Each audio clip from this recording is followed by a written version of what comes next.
ನೋಡಿ, ಒಂದು big update ಬರ್ತಾ ಇದೆ. ಅದಾದ ಬಳಿಕ ಸಮ್ಮಿಟ್ ಕಾರ್ಯಕ್ರಮದಲ್ಲಿ ಭಾಷಣ ಮುಂದುವರಿಯುತ್ತದೆ, ಕಾರ್ಯಕ್ರಮ ಮುಂದುವರಿಯುತ್ತದೆ. ಮೈಸೂರಿನ ಲೋಕಾಯುಕ್ತ ಕಚೇರಿಯಲ್ಲಿ ಎಫ್ಐಆರ್ ಆಗುವಂತ ಸಾಧ್ಯತೆ ಇದೆ ಸಿದ್ದರಾಮಯ್ಯನವರ ಮೇಲೆ. ಎಫ್ಐಆರ್ ಟೈಪ್ ಮಾಡುತ್ತಿರುವ ಲೋಕಾಯುಕ್ತ ಅಧಿಕಾರಿಗಳು ಹಿಂದೆ ಸಿಎಂ ವಿರುದ್ಧ ಎಫ್ಐಆರ್ ದಾಖಲಾಗುತ್ತಾ? ಹಾಗಾದ್ರೆ ಈಗಾಗಲೇ ಎಲ್ಲವೂ ಕೂಡ ರೆಡಿ ಆಗ್ತಾ ಇದೆ. ಸಿಎಂ ಸಿದ್ದರಾಮಯ್ಯ ವಿರುದ್ಧ ಕೆಲವೇ ಕ್ಷಣಗಳಲ್ಲಿ ಎಫ್ಐಆರ್ ದಾಖಲಾಗುತ್ತೆ. ಮೈಸೂರಿನ ಲೋಕಾಯುಕ್ತ ಕಚೇರಿಯಲ್ಲಿ ಎಫ್ಐಆರ್ ದಾಖಲಾಗುತ್ತೆ. ಲೋಕ ಎಡಿಜಿಪಿ ಮನೀಶ್ ಕರ್ಬಿಕರ್ ಆದೇಶದ ಮೇರೆಗೆ ಎಫ್ಐಆರ್ ದಾಖಲಾಗುತ್ತೆ. ಈಗ ಆಲ್ರೆಡಿ ಎಫ್ಐಆರ್ ಅನ್ನ ಟೈಪ್ ಮಾಡ್ತಿದ್ದಾರೆ ಲೋಕಾಯುಕ್ತ ಅಧಿಕಾರಿಗಳು. ತನ್ನ 45 ವರ್ಷದ ರಾಜಕೀಯ ಜರ್ನಿಯಲ್ಲಿ ಸಿದ್ದರಾಮಯ್ಯ ಅವರ ವಿರುದ್ಧ ಎಫ್ಐಆರ್ ದಾಖಲಾಗ್ತಾ ಇದೆ. ಇನ್ನೇನು ಕೆಲವೇ ಕ್ಷಣಗಳಲ್ಲಿ ಎಫ್ಐಆರ್ ಆಗುತ್ತೆ. ಈಗ ಬೇಕಾದಂತ ಸಿದ್ಧತೆ ಜೊತೆಗೆ ಎಫ್ಐಆರ್ ಅನ್ನ ಟೈಪ್ ಮಾಡ್ತಿದ್ದಾರೆ ಲೋಕಾಯುಕ್ತ ಅಧಿಕಾರಿಗಳು. ಮೂಡ ಹಗರಣ ಸಿದ್ದರಾಮಯ್ಯಗೆ ಉರುಳಾಗಿದೆ. ಈಗ ರಾಜ್ಯಪಾಲರು ಪ್ರಾಸಿಕ್ಯೂಷನ್ಗೆ ಆದೇಶ ಕೊಟ್ಟಂತ ಬೆನ್ನಲ್ಲೇ ಹೈಕೋರ್ಟ್ ರಾಜ್ಯಪಾಲರ ನಿರ್ಧಾರವನ್ನ ಎತ್ತಿ ಹಿಡಿದಿತ್ತು, ತನಿಖೆಗೆ ಆದೇಶವನ್ನ ಮಾಡಿತ್ತು. ಅದಾದ ಬಳಿಕ ಖಾಸಗಿ ದೂರಿನ ವಿಚಾರವಾಗಿ ಜನಪ್ರತಿನಿಧಿಗಳ ಕೋರ್ಟ್ನಲ್ಲಿ ವಾದ ಪ್ರತಿವಾದ ನಡೆದಿತ್ತು. ಆ ಬಳಿಕವೂ ಕೂಡ ತನಿಖೆ ಮಾಡೋದಕ್ಕೆ ಕೋರ್ಟ್ ಆದೇಶವನ್ನ ನೀಡಿತ್ತು. ಇದರ ಬೆನ್ನಲ್ಲೇ ಸಿಎಂ ಸಿದ್ದರಾಮಯ್ಯ ವಿರುದ್ಧ ಎಫ್ಐಆರ್ ಆಗುತ್ತಾ ಆಗೋದಿಲ್ವಾ? ಜೊತೆಗೆ ರಿಯಾಕ್ಷನ್ ಕೂಡ ಕೊಟ್ಟಿದ್ರು ಸಿದ್ದರಾಮಯ್ಯ. ಜಡ್ಜ್ ಕಾಪಿನ ನಾನು ಓದ್ತೀನಿ, ಓದಿದ ಬಳಿಕ ನಾನು ರಿಯಾಕ್ಷನ್ ಕೊಡ್ತೀನಿ ಅಂದರು. ಅದಾದ ಬಳಿಕ ನಾನು ಆರಾಮಾಗಿ ನನ್ನ ತನಿಖೆಯಲ್ಲಿ ಪಾಲ್ಗೊಳ್ತೀನಿ, ತನಿಖೆ ಆಗಲಿ, ನಾನು ಹೆದರೋದಿಲ್ಲ ಅನ್ನುವಂಥ ಹೇಳಿಕೆಗಳನ್ನು ಕೂಡ ಕೊಟ್ಟಿದ್ರು. ಜೊತೆಗೆ ರಾಜೀನಾಮೆ ಕೊಡೋದಿಲ್ಲ ಅಂತಲೂ ಕೂಡ ಹೇಳಿದರು. ಈ ಬಗ್ಗೆ ಮತ್ತಷ್ಟು ಮಾಹಿತಿಯನ್ನು ಕೊಡ್ತಾರೆ ನಮ್ಮ ಪ್ರತಿನಿಧಿ ವಿನೋದ್. ಫೋನ್ ಸಂಪರ್ಕಕ್ಕೆ ಸಿಕ್ತಿದ್ದಾರೆ. ವಿನೋದ್, ಎಫ್ಐಆರ್ ಕಾಪಿನ ಟೈಪ್ ಮಾಡ್ತಾ ಇದ್ದಾರೆ ಅನ್ನುವಂಥ ವಿಚಾರ ಈಗ ಗೊತ್ತಾಗ್ತಾ ಇದೆ. ಮತ್ತಷ್ಟು ಡೀಟೇಲ್ಸ್ ಕೊಡೋದಾದ್ರೆ ಈಗಾಗಲೇ ಏನು ಕಳೆದ 2 ದಿನಗಳಿಂದಲೂ ಕೂಡ ಏನು ಲೋಕಾಯುಕ್ತ ಕಚೇರಿಯಲ್ಲಿ ಎಫ್ಐಆರ್ ದಾಖಲಿಸುವ ವಿಚಾರವಾಗಿ ಸಾಕಷ್ಟು ಒಂದು ರೀತಿ ಗೊಂದಲ, ಜೊತೆಗೆ ಎಲ್ಲ ಒಂದು ಕಡೆ ಸಿಎಂ ಅವರಿಗೆ ಸಹಾಯ ಮಾಡ್ತಾ ಇದ್ರೆ ಅನ್ನುವಂತಹ ಅನುಮಾನಗಳು ಕಾಣ್ತಾ ಇದ್ದು ಇವತ್ತು ಸ್ನೇಹಲ್ ಕೃಷ್ಣ ಅವರು ಕೂಡ ದೂರ ಕೂಡ ಮತ್ತೆ ಲೋಕಾಯುಕ್ತ ಕಚೇರಿಗೆ ಬಂದಿದ್ರು. ಆದ್ರೆ ಎಲ್ಲ ಒಂದು ಕಡೆ ಈಗಾಗಲೇ ಏನು ಇವತ್ತು ಬೆಳಿಗ್ಗೆ ಒಂದು ಪತ್ರವನ್ನು ಕೂಡ ಬರೆದಿದ್ರು. ಈ ಒಂದು ಎಫ್ಐಆರ್ ಅನ್ನ ಈ ಹಿಂದೆ ಇದ್ದಂತ ಆಕ್ಟ್ ಪ್ರಕಾರವಾಗಿ ದಾಖಲು ಮಾಡ್ಬೇಕಾ ಅಥವಾ ಈಗ ಹೊಸದಾಗಿ ಬಂದಿರುವಂತಹ BNS ಅಡಿಯಲ್ಲಿ ದಾಖಲು ಮಾಡ್ಬೇಕನ್ನುವಂತಹ ಒಂದಷ್ಟು ಚರ್ಚೆಗಳಿಗೆ ಅನುಗುಣವಾಗಿ ಒಂದು ಪತ್ರವನ್ನು ಕೂಡ ಈಗಾಗಲೇ ಏನು ಲೋಕಾಯುಕ್ತ ಎಸ್ಪಿ ಅವರು ADGP ಅವರಿಗೆ ಬರೆದಿದ್ರು. ADGP ಅವರಿಗೆ ಒಂದು ಸೂಚನೆ ಕೊಟ್ಟಿರುವಂತದ್ದು ಕೋರ್ಟ್ನ ಆದೇಶ ಏನಿದೆ ಅಂದ್ರೆ ADGP ಮನೀಶ್ ಕರ್ಬಿಕರ್ ಅವರ ಸೂಚನೆ ಕೊಟ್ಟ ಹಿನ್ನೆಲೆಯಲ್ಲಿ ಈಗಾಗಲೇ ಜನಪ್ರತಿನಿಧಿ ನ್ಯಾಯಾಲಯ ಕೊಟ್ಟಿರುವಂತಹ ಸೂಚನೆಯ ಮೇರೆಗೆ ಈಗಾಗಲೇ ಎಫ್ಐಆರ್ ಅನ್ನ ಟೈಪ್ ಮಾಡಿಸ್ತಾ ಇರುವಂತದ್ದು. ಈಗಾಗಲೇ ಮೈಸೂರು ಲೋಕಾಯುಕ್ತ ಕಚೇರಿಯಲ್ಲಿ ಲೋಕಾಯುಕ್ತ ಎಸ್ಪಿ TJ ಉದೇಶ್ ಅವರು ಈ ಒಂದು ಎಫ್ಐಆರ್ ಅನ್ನ ಬರೆಸ್ತಾ ಇದ್ದಾರೆ. ಜೊತೆಗೆ ಇಲ್ಲೇನೋ ಅಂದ್ರೆ ಇನ್ನು 10 ರಿಂದ 15 ನಿಮಿಷಗಳಲ್ಲಿ ಈ ಒಂದು ಎಫ್ಐಆರ್ ಕೂಡ ದಾಖಲಾಗುತ್ತೆ.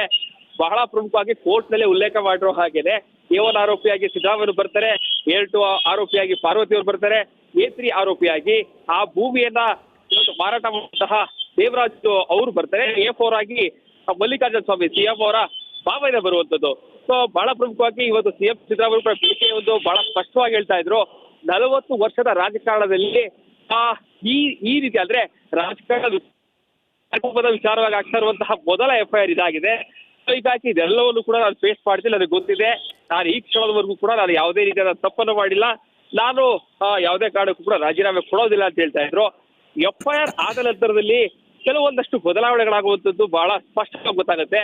ಯಾಕಂದ್ರೆ ಎಫ್ಐಆರ್ ಆದ ಸಂದರ್ಭದಲ್ಲೂ ಕೂಡ ಈಗಾಗಲೇ ಸ್ನೇಹಲ್ ಕೃಷ್ಣ ಅವರು ಕೂಡ ಈ ಒಂದು ದೂರನ್ನ ಸಿಬಿಐಗೆ ಈ ಒಂದು ಪ್ರಕರಣವನ್ನ ಸಿಬಿಐಗೆ ವಹಿಸಬೇಕು ಅಂತ ಹೇಳಿ ಒಂದಷ್ಟು ಈಗಾಗಲೇ ಅವರು ಏನು ಸಿದ್ಧತೆಗಳನ್ನ ಮಾಡ್ಕೊಳ್ತಾ ಇದ್ದಾರೆ. ಸೊ ಹೀಗಾಗಿ ಇವತ್ತಿನ ಎಫ್ಐಆರ್ ನಿಜಕ್ಕೂ ಕೂಡ ಸಿದ್ದರಾಮಯ್ಯರಿಗೆ ಒಂದಷ್ಟು ದೊಡ್ಡ ಮಟ್ಟದಲ್ಲಿ ಆಘಾತ ನೋಡುವಂಥದ್ದು ಯಾವುದೇ ರೀತಿಯಾದಂತಹ ಅನುಮಾನ ಇಲ್ಲ. ವಿನೋದ್, ಏನು ರಾಜೀನಾಮೆ ಕೊಡುವಂತ ಸಾಧ್ಯತೆಗಳು ದಟ್ಟವಾಗಿದೆಯಾ ಹೇಗೆ ಅಂತ? ಕೂಡಲೇ ರಾಜೀನಾಮೆ ಕೊಡ್ತಾರೆ ಅನ್ನೋದು ಕೂಡ ಯಾವುದೇ ಕಾರಣಕ್ಕೂ ಇಲ್ಲ. ಯಾಕಂತಂದ್ರೆ ಸಿದ್ದರಾಮಯ್ಯರಿಗೆ ಬಹಳ ಸ್ಪಷ್ಟವಾಗಿ ಗೊತ್ತಿದೆ, ಈ ಒಂದು ಪ್ರಕರಣದಲ್ಲಿ ಅವರು ನೇರವಾಗಿ ಪ್ರಭಾವವನ್ನು ಬೀರದೇ ಇದ್ರು ಕೂಡ ಅವರು ಅನುಭವಿಸಿದಂತಹ ಸ್ಥಾನಗಳು ಈ ಒಂದು ಪ್ರಕರಣದಲ್ಲಿ ಪ್ರಭಾವವನ್ನು ಬೀರುವಂಥದ್ದು ಬಹಳ ಸ್ಪಷ್ಟವಾಗಿ ಗೊತ್ತಾಗುತ್ತೆ. ಆದ್ರೆ ಎಲ್ಲವನ್ನು ಕೂಡ ಅವರೀಗ ಕಾನೂನಿನ ಮೂಲಕವಾಗಿ ಹೋರಾಟ ಮಾಡಬೇಕಾಗುತ್ತೆ. ನೇರವಾಗಿ ಎಫ್ಐಆರ್ ಹಾಕಿದಾಗಲೇ ಸಿದ್ದರಾಮಯ್ಯ ರಾಜೀನಾಮೆ ಕೊಡ್ತಾರೆ ಅಂತ ಯಾವುದೇ ಕಾರಣಕ್ಕೂ ಇಲ್ಲ. ಯಾಕಂತಂದ್ರೆ ಅವರ ಪರವಾಗಿ ಕಾಂಗ್ರೆಸ್ ಪಕ್ಷ ಸಂಪೂರ್ಣವಾಗಿದೆ, ಹೈಕಮಾಂಡ್ ಕೂಡ ಅವರ ಪರವಾಗಿ ನಿಂತಿರೋ ಕಾರಣಕ್ಕಾಗಿ ಯಾವುದೇ ಕಾರಣಕ್ಕೂ ಕೂಡ ಸದ್ಯಕ್ಕೆ ಅವರು ರಾಜೀನಾಮೆ ಕೊಡುವಂತಹ ಪ್ರಹಸನ ಸೃಷ್ಟಿಯಾಗೋದಿಲ್ಲ. ಥ್ಯಾಂಕ್ ಯು ವಿನೋದ್, ನಿಮ್ಮೆಲ್ಲ ಮಾಹಿತಿಗಾಗಿ.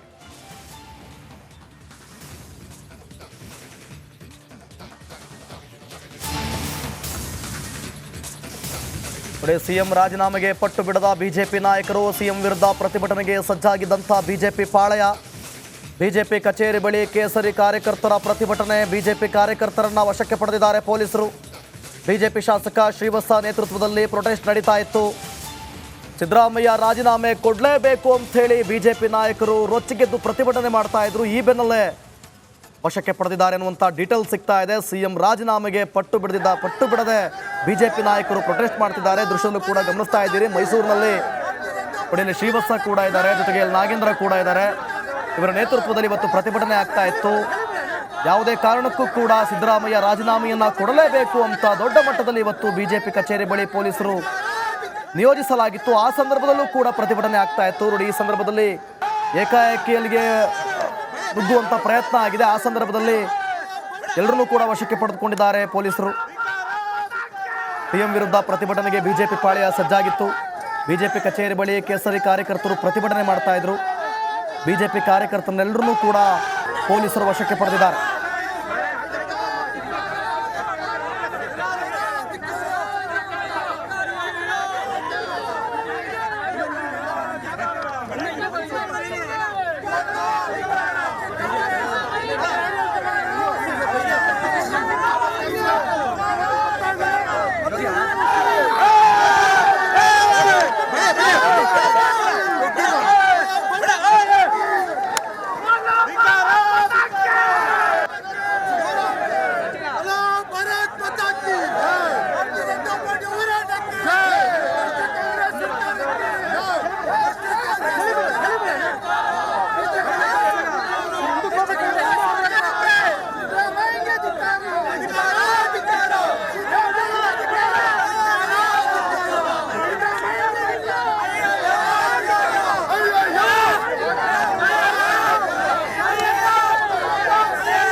ಉಡಾಸುಳಿಯಲ್ಲಿ ಸಿಲುಕಿದ ಸಿಎಂ ಒಂದು ಕಡೆ ಶಕ್ತಿ ಪ್ರದರ್ಶನವನ್ನ ಮಾಡ್ತಿದ್ದಾರೆ.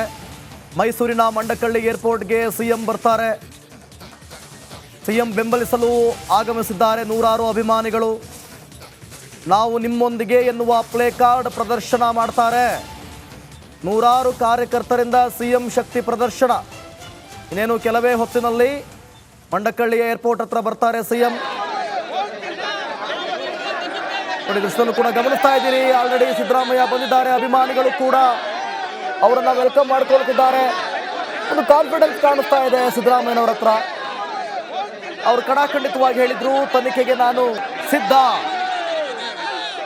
ಯಾವುದೇ ಕಾರಣಕ್ಕೂ ರಾಜೀನಾಮೆ ಕೊಡೋದಿಲ್ಲ, ತನಿಖೆ ಆಗ್ಲಿ. ಮತ್ತೊಂದು ಕಡೆ ಶಕ್ತಿ ಪ್ರದರ್ಶನ ಇವತ್ತು ಮೈಸೂರಿನಲ್ಲೇ, ಬೇರೆ ಎಲ್ಲೂ ಅಲ್ಲ, ಮೈಸೂರಿನಲ್ಲೇ ಹಲವಾರು ಕಾರ್ಯಕ್ರಮಗಳಲ್ಲಿ ಇವತ್ತು ಭಾಗಿ.